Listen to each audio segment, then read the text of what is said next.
Bonjour à tous. Vous m'entendez?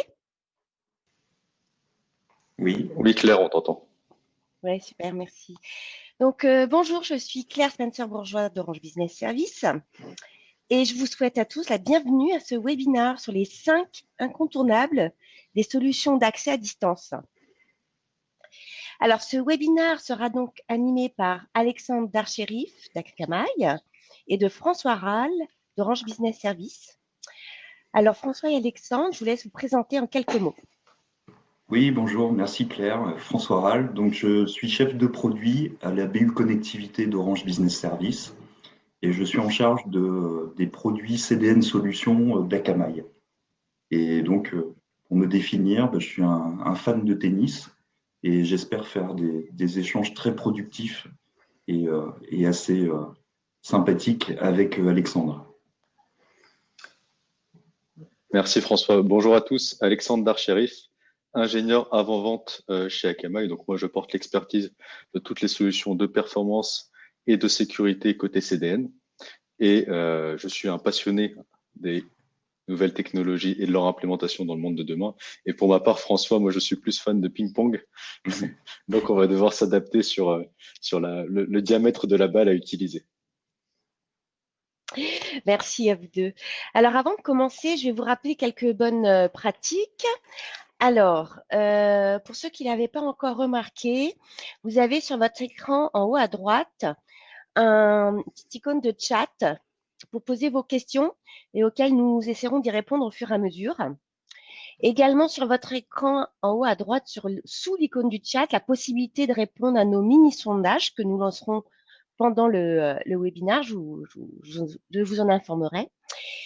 Et enfin, vous pourrez aussi télécharger le document à la suite de ce webinaire. Donc voilà, nous pouvons commencer et je laisse donc la parole à François. Oui, donc merci Claire donc, pour ces incontournables sur le travail à distance. Donc on va commencer par le contexte, hein, qui est vraiment un contexte exceptionnel.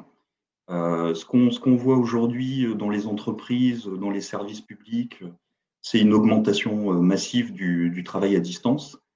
Et ce qu'on peut dire, c'est que c'est vraiment une situation contrainte et inattendue pour beaucoup d'entreprises et d'entités.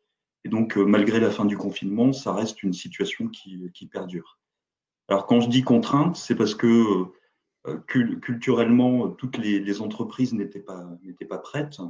Et au niveau infrastructure technique, elles étaient préparées à, on va dire, un usage du télétravail assez régulier et normal, mais pas à cet usage massif, c'est-à-dire à l'afflux de plusieurs milliers de salariés qui doivent rester chez eux pour travailler.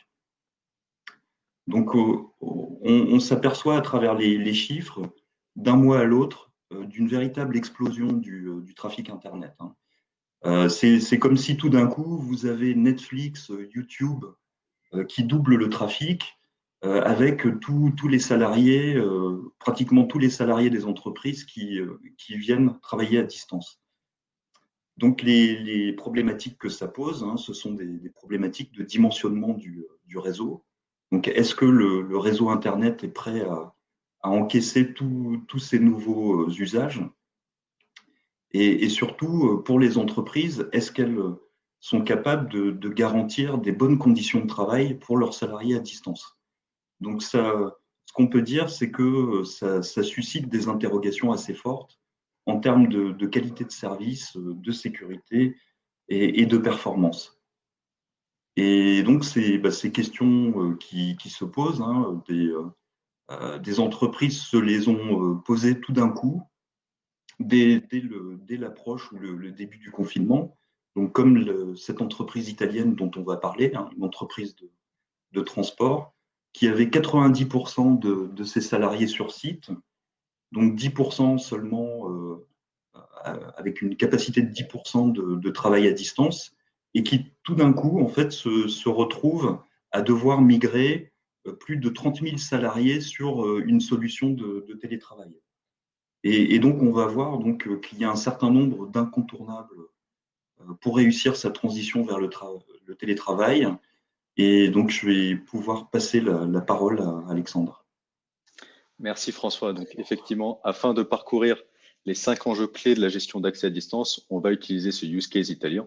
Donc comme l'a dit François, c'est une entreprise de plus de 40 000 employés répartis dans toute l'Italie et dont les travailleurs étaient traditionnellement sur site. Donc on avait une architecture qui ressemblait à celle qui est présente sur le slide, c'est-à-dire 80% des employés étaient dans les locaux et 10% se connecter aux applications à distance finalement au travers d'un VPN. Et donc ils accédaient tous, que ce soit les utilisateurs on-premise ou les utilisateurs à distance, à des applications qui étaient présentes sur les data centers ou alors dans le cloud, dans un cloud privé ou en mode SaaS. François, tu peux passer au slide suivant. Donc bien évidemment, avec le confinement, comme l'a dit François, les choses ont dû changer et elles ont changé et ils se sont retrouvés avec 40 000 employés qui devaient travailler à distance, donc finalement 100% des effectifs. Et évidemment, donc les liens réseau et les technos utilisés n'étaient pas adaptés à une multiplication par 10 du nombre de travailleurs, et ça a causé des problèmes de disponibilité et de performance de l'accès aux applications clés et critiques de l'entreprise, ce qui a failli paralyser l'entreprise durablement. Donc c'est ce qui les a conduits en avance de phase à nous contacter pour que l'on puisse trouver une solution.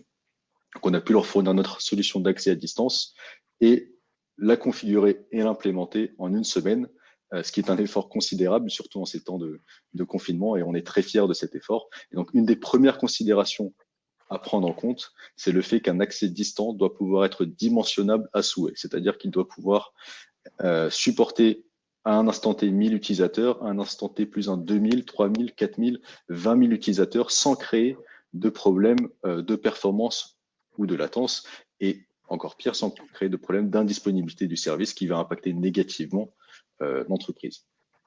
Et pour la suite, je passe la main à François. Oui, et donc ce qu'on voit en fait, ce qui est primordial dans l'approche, c'est de donner accès aux applications et non plus seulement au réseau. En fait, on s'aperçoit que les solutions traditionnelles d'accès aux applications, elles reposent sur l'accès réseau, c'est-à-dire une entrée par le firewall de l'entreprise avec un tunnel VPN.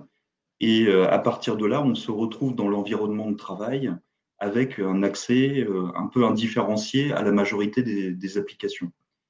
Et c'est vrai qu'en situation de télétravail, ça pose un problème de sécurité parce que, en fait, le mélange d'un device de travail ou d'un device personnel avec un accès personnel, bah, ça pose éventuellement des problèmes d'exposition à des failles de sécurité. Donc, en fait, on accède à ces applications, peut-être avec un poste infecté, peut-être avec des identifiants qui ont été corrompus. Donc, on voit qu'il y a vraiment un risque sur la sécurité qui oblige, en fait, qui oblige les entreprises à changer de paradigme. Donc, on va de plus en plus vers une situation où on va migrer vers une solution qui est 100% VPN. Hein, donc, je me connecte à travers mon réseau vers une solution où on va gérer l'accès à distance par application et par utilisateur.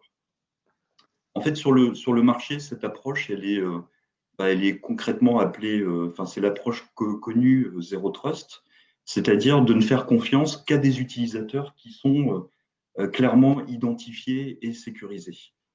Alors, je peux prendre une métaphore, hein, c'est celle du vol de l'avion, c'est-à-dire que pour pouvoir sécuriser l'entrée d'un passager sur un avion, bah, effectivement, avant, on le fait passer au détecteur de métaux, on contrôle la sécurité dans le terminal, mais une fois qu'il est dans l'avion, on vérifie aussi son passeport et sa carte d'embarquement. Donc, il y a un mix de sécurité et de gestion d'identité. Donc, on va pouvoir effectivement en parler avec Alexandre. Effectivement, donc tout à l'heure, on mentionnait le fait que l'entreprise avait 40 000 employés, mais également 4 000 applications, donc dont l'accès se faisait au travers d'une vingtaine d'annuaires d'identité différents. Donc, on avait de l'Active Directory, on avait un IDP, on avait également des protocoles d'authentification comme du Kerberos, du NTLM, on avait des niveaux d'autorisation via SAML, on avait du LDAP également. Donc, on avait tout un écosystème qui était assez diversifiée, et ce qui faisait que chaque employé, finalement, chaque travailleur à distance devait très souvent se reconnecter à des applications, donc en entrant leur login et leur mot de passe. Donc, on n'avait pas de single sign-on, de SSO. Et cerise sur le gâteau, les politiques de sécurité pour les mots de passe étaient différentes ou pouvaient être différentes par lot d'applications. Ce qui était un cauchemar pour les employés qui devaient retenir énormément de mots de passe et de combinaisons de login et de mots de passe différents, et pour le helpdesk également, qui devait comprendre comment réinitialiser les mots de passe qui étaient perdus par les utilisateurs pour chaque employé, pour chaque travailleur à distance. Parmi les points clés d'une bonne gestion d'accès à distance, la solution doit apporter un accès unifié aux applications pour permettre aux utilisateurs finalement de ne se connecter qu'une seule fois et d'avoir accès aux applications auxquelles ils souhaitent avoir accès. Et donc, c'est à la solution derrière de transmettre l'information dans le bon protocole aux applications pour justement décharger ce travail utilisateur.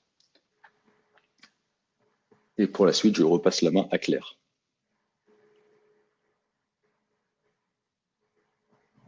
Désolée, j'avais éteint mon micro. Voilà, juste une petite pause. On vient de lancer un petit sondage au cas où n'hésitez pas d'y répondre. Et est-ce qu'on a une question? Alors, la première question vient de Charles. Pensez-vous que le télétravail sera généralisé dans votre entreprise? Ah non, ça c'est le sondage, excusez-moi. Donc non, je n'ai pas de questions alors. Et ça. Et donc, est-ce qu'on a quelques réponses à notre sondage d'ici là? Pas encore. Bon, je vais attendre un peu avant de vous donner d'autres le résultat. Alors, on va continuer. Donc, François, Alexandre, je vous laisse poursuivre. Oui, merci Claire. Ce qui est important, effectivement, ce qu'on a déjà dit, c'est que pour un accès à distance, il faut avoir une capacité de sécurité améliorée. Donc la question qui peut se poser pour les systèmes de VPN actuels, c'est sont-ils suffisamment sécurisés? Alors il y a plusieurs manières de prendre le problème. Il y a déjà quelle est la sécurité par la gestion de l'identité? Est-ce qu'on a d'abord une sécurisation qui permet d'avoir une authentification en une fois et d'éviter en fait les multiples tentatives d'intrusion qu'on connaît et qui font souvent l'actualité. Donc l'important, c'est de pouvoir garantir une authentification en une fois, donc par le single sign-on, mais c'est aussi de pouvoir garantir que cette authentification, elle va se faire par plusieurs facteurs d'identité contextuels qui vont permettre en fait de protéger l'authentification. Donc c'est ce qu'on appelle le MFA, l'authentification multifactorielle. Donc ça, c'est une première chose. Ensuite, ce qu'il faut voir, c'est comment on peut protéger l'accès aux applications contre les attaques. Alors, je vais faire un peu une liste des attaques courantes qu'on voit très souvent dans l'actualité. C'est effectivement comment faire en sorte de se prémunir contre les attaques anti-DDoS, contre les attaques applicatives à partir de PC infectés, contre les attaques de mots de passe ou les attaques de ransomware. Donc, le point clé, c'est vraiment de pouvoir protéger son accès aux applications par une infrastructure avec des garanties de service contre les différentes attaques. On a vu récemment, pour une entreprise, un Bouygues Construction, donc elle avait été victime d'une attaque ransomware massive. Donc on verra toujours dans l'actualité de très grandes entreprises qui ont des infrastructures de sécurité assez complètes et complexes qui finalement peuvent être attaquées et donc avoir des soucis de continuité de service. Donc on peut effectivement ensuite en parler avec Alexandre sur comment assurer une bonne surveillance. Alors effectivement, donc la sécurité est un pilier nécessaire et fondamental de tout accès à distance. En revanche, il est également important de comprendre que la sécurité absolue, ça n'existe pas. Et donc, dans ce cas, on doit également passer dans une phase de surveillance. Donc, lorsqu'on travaille à distance, la première porte d'entrée finalement de tout malware, en tout cas pour un cybergang, c'est l'utilisateur. Et donc plus précisément son poste utilisateur. Donc sachant que lorsque les travailleurs sont à distance, ils sont plus dans un environnement maîtrisé par l'entreprise et ils sont sur des devices qui ne sont plus également maîtrisés forcément. Ils peuvent accéder aux applications et ils veulent accéder d'ailleurs aux applications depuis leur téléphone, qui est personnel, depuis un ordinateur qui peut être fourni par l'entreprise, mais également personnel. Et ils sont donc encore plus sujets à des tentatives de phishing ou d'infection de malware, soit directement par leurs actions, soit par un membre de la famille qui voulait récupérer du contenu et qui s'est fait avoir. Et donc finalement, je vais exposer mon réseau à des tentatives de phishing, à des tentatives de malware qui viennent d'un peu partout et qui sont dues au fait que mon utilisateur n'est pas dans un environnement maîtrisé.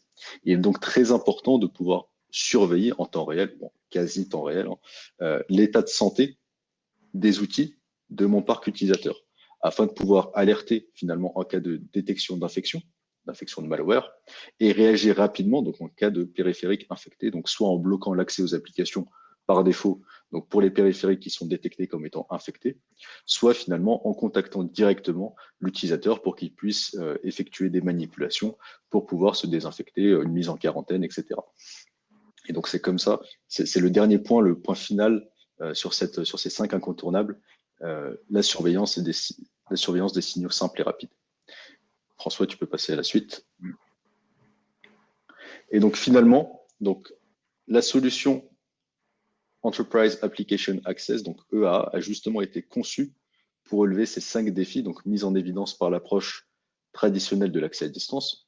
Donc, en tirant parti de EAA, donc Enterprise Application Access, finalement, les entreprises tirent parti d'une architecture qui leur permet de fournir aux utilisateurs finaux, donc les employés, les sous-traitants, les partenaires, un accès qui soit sécurisé, performant et fiable et spécifique à l'application, donc au lieu de l'ensemble du réseau, comme l'a dit François en début de présentation, et de déployer facilement ou de bénéficier facilement de mécanismes de protection d'accès additionnels. Donc, on parlait tout à l'heure de MFA et on peut également bénéficier de facto de solutions de single sign-on, donc de SSO. Les utilisateurs de l'entreprise, finalement, donc, vont se connecter via Internet au service EA, donc via une URL qu'ils vont saisir dans leur navigateur. Ils vont fournir des informations d'identification uniques, donc une seule fois dans la journée, et ils vont accéder seulement aux applications d'entreprise auxquelles ils ont le droit d'avoir accès selon leur groupe, c'est-à-dire qu'un membre de l'équipe RH ne verra pas forcément les mêmes applications qu'un membre de l'équipe commerciale, par exemple. Et ils n'accèdent pas directement à ces applications, mais ils vont toujours transiter par la solution EA, donc pour justement apporter ces notions de sécurité et d'accélération du contenu. Et donc, comme l'a dit François en début de présentation, EA, c'est l'une des solutions Akamai qui permet aux entreprises de mettre en œuvre cette approche Zero Trust, de transitionner vers ce modèle Zero Trust afin de fournir toujours un accès, encore une fois, sécurisé, rapide et fiable aux utilisateurs d'une entreprise. Donc, si on reprend notre use case italien, ce que vous voyez à l'écran, c'est exactement l'architecture que nous avons. C'est-à-dire des applications qui étaient en mode SaaS, dans un data center et dans un cloud privé, donc répartis encore une fois un peu partout à travers le monde, ou en tout cas à travers le monde Internet. Et de l'autre côté, nos 40 000 utilisateurs qui souhaitaient se connecter à ces applications, donc soit depuis leur ordinateur, soit depuis leur mobile, et avec au milieu la solution EA qui a apporté ces briques de sécurité, fiabilité et accélération des applications d'entreprise.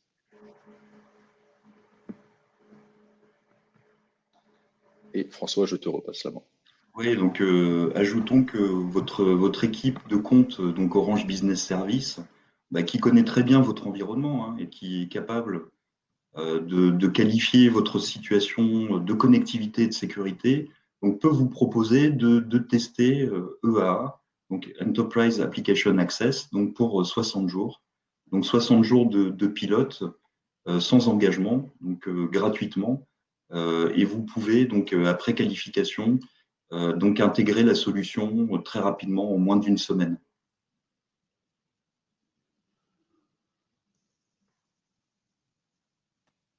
Ça y est, vous avez fini, je crois. Donc, merci François-Alexandre pour votre intervention, c'était très intéressant. Alors, pour conclure ce webinaire, est-ce que vous pourriez me donner un mot que vous voudriez que les auditeurs retiennent? Oui, donc pour moi, le mot à retenir, c'est la réactivité, hein. Comme je le disais, on a une capacité à intégrer la solution très rapidement. Donc, entre la qualification et l'accès aux premières applications, donc en moins d'une semaine. Et donc, c'est ce qui s'est passé, notamment avec l'entreprise italienne qu'on vous a décrite. Alors, pour ma part, ce serait également le mot souplesse, souplesse de la solution, qui peut s'adapter à un nombre changeant d'utilisateurs sans problème de performance et de latence, et également à des écosystèmes qui sont différents. Donc, si vous avez des annuaires ou des IDP déjà en place, on pourra s'intégrer avec facilement. Ok, merci. Alors, je viens de lancer un dernier sondage auquel vous pourrez répondre pendant notre séance de questions. Alors, voilà, j'ai une première question de Lucie. Y a-t-il un vrai gain de performance par rapport aux solutions traditionnelles? Alors, je vais répondre à cette question. Effectivement, il y a un vrai gain de performance par rapport aux accès traditionnels.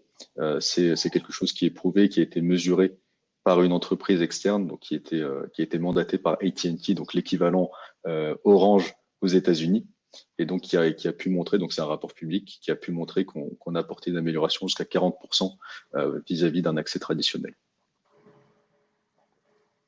Très bien, merci. J'ai une question de Christian. Peut-on connaître le nom de la société italienne? Je me semble que non. Non, ce n'est pas possible, effectivement. Mais pour la petite histoire, on a reçu un email d'eux il y a à peu près 2 semaines qui nous disait qu'on avait sauvé l'Italie en leur permettant d'avoir ces accès aux applications. Waouh. Ok, alors j'ai une autre question de Mathieu. Quel est l'avantage d'Akamai avec Orange Business Service? Oui, donc je vais y répondre. En fait, Orange Business Service, enfin, les équipes connaissent très bien l'environnement client. Donc à la fois un environnement de connectivité, de sécurité, également de cloud, qui est important, hein, pour pouvoir héberger le connecteur. Et donc la valeur ajoutée d'Orange, c'est vraiment de proposer une situation adaptée, hein, qui peut être effectivement un mix entre une sécurité périmétrique, hein, qui existe d'ores et déjà, et une solution type Zero Trust comme EAA. Donc l'idée est vraiment de pouvoir adapter à l'environnement technique, s'adapter à l'environnement technique, et Orange Business Service a cette capacité d'analyse et de proposition pour avoir la meilleure solution d'accès à distance.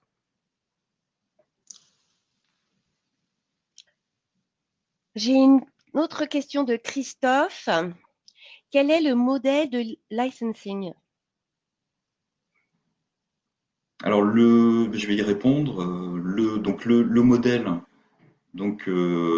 qui est proposé par Orange et Akamai, c'est un modèle qui repose à la fois sur l'accès à la plateforme. Donc, ce qu'on a vu, c'est que EA passe par la plateforme Akamai, et donc ça permet aussi de garantir la qualité et l'optimisation des flux.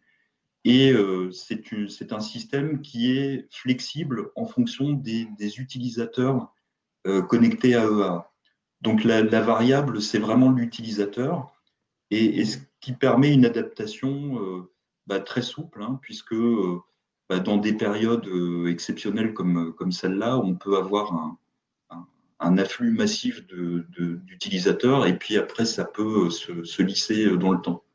Donc, pour résumer, hein, au niveau tarifaire, c'est un abonnement à la plateforme plus un tarif à l'utilisateur connecté. Très bien.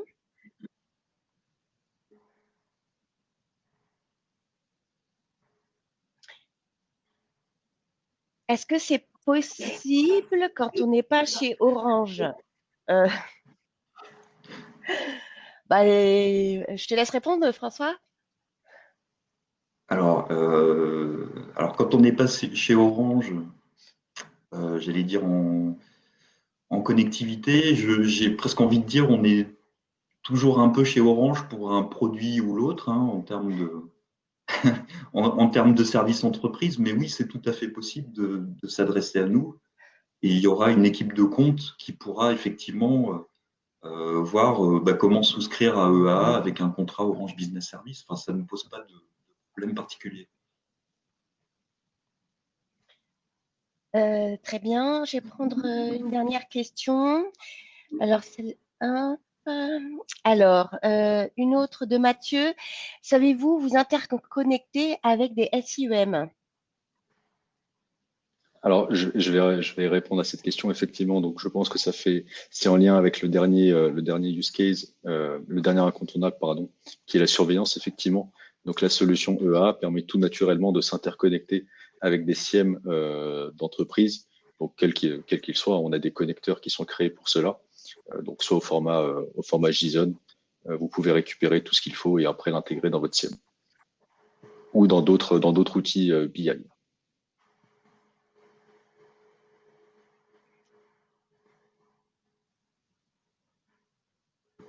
Alors, écoutez, je crois que je n'ai pas d'autres questions, donc on va terminer ce webinaire. Merci à tous de votre participation.